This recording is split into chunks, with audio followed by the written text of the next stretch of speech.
no peace. No justice, no peace. No justice, no peace. No peace. Tear down Babylon, black people all about. We ready. We ready.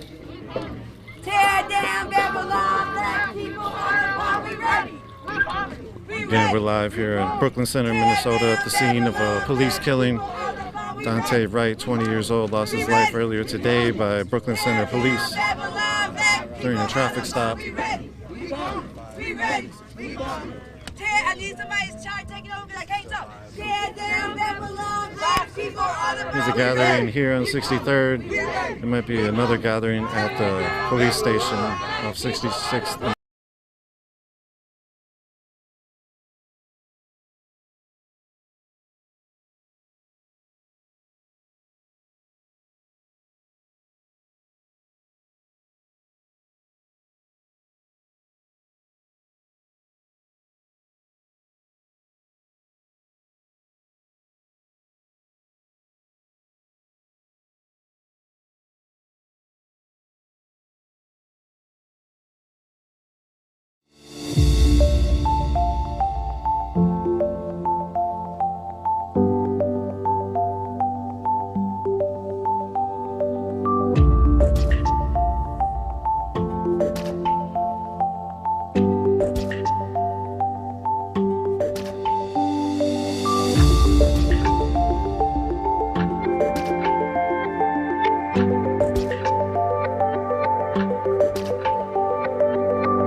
All right, you all. Thank you for tuning in. You saw the end of that video, sort of the end, just sort of stopped.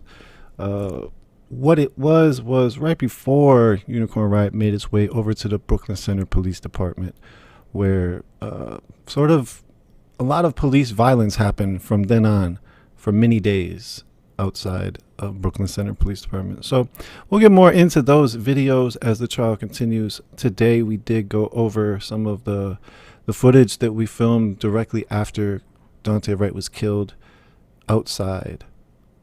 At about 2 p.m., we got there a couple hours later. Again, it was in Brooklyn Center, a chilly day on April 11, 2021.